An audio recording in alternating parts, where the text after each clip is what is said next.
Selamat siang semuanya.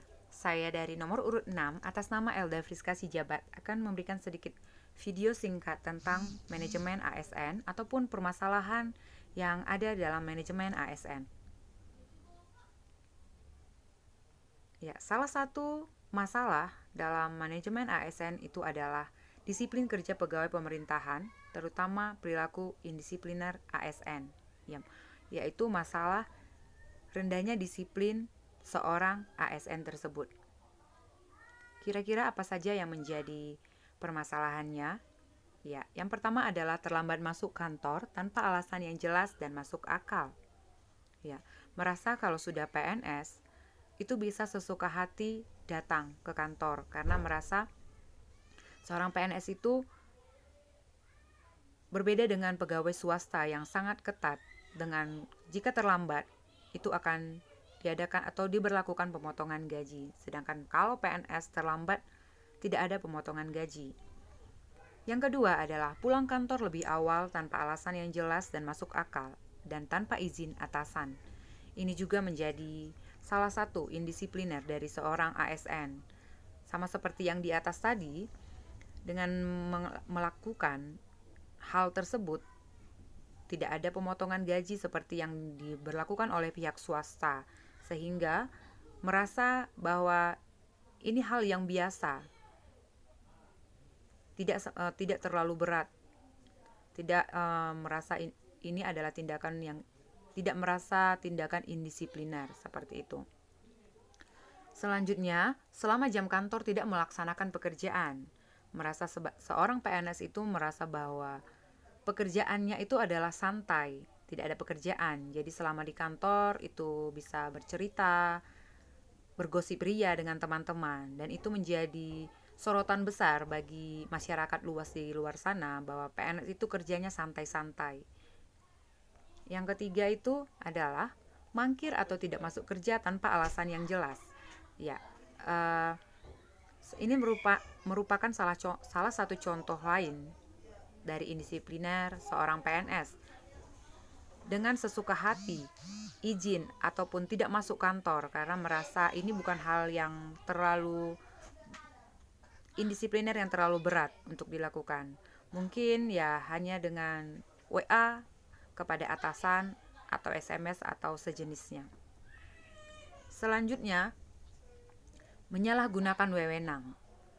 Terkhusus kepada PNS yang sudah memiliki jabatan yang tinggi, dengan sangat gampang menyalahgunakan wewenang yang ada. Misalnya, melakukan pungli untuk setiap urusan-urusan yang dilakukan.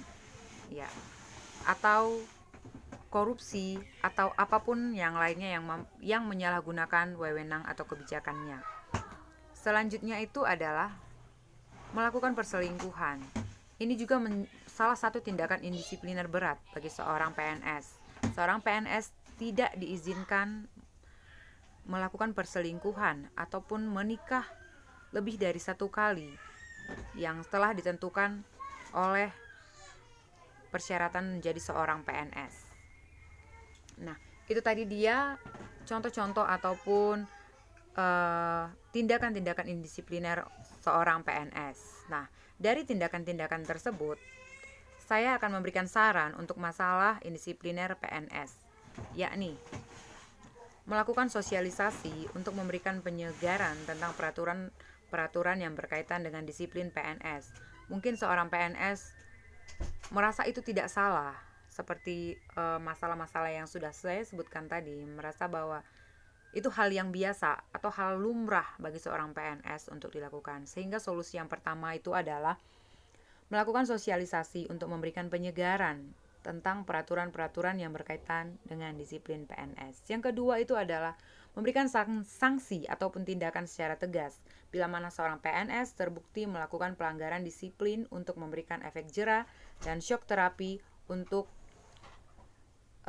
ASN lainnya.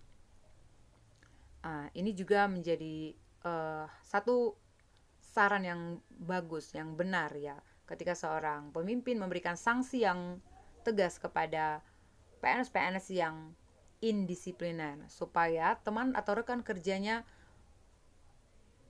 tidak mengikuti ataupun mencontoh perilaku indisipliner tersebut. Saran yang ketiga adalah peran penting seorang pemimpin dalam mengawasi dan melakukan pembinaan secara dini di lingkungan kerja tentang disiplin, ya. Pemimpin itu menjadi role model di sebuah organisasi. Ketika pemimpinnya tegas, maka setiap anggotanya juga akan tunduk kepada peraturan ataupun perintah dari pemimpin tersebut. Selanjutnya adalah kembali ke diri PNS itu sendiri. Ketika seorang PNS itu sudah mensyukuri berkat yang diterimanya menjadi seorang PNS, maka ia akan mampu menciptakan disiplin itu lahir di dalam dirinya sendiri. Jadi saran yang terakhir itu kembali ke PNS-nya masing-masing untuk bisa sadar ataupun mensyukuri berkat yang diterima menjadi seorang PNS, sehingga berlakulah seperti seorang PNS yang taat terhadap segala peraturan ataupun aturan yang berlaku. Ya, itu saja dari saya. Terima kasih.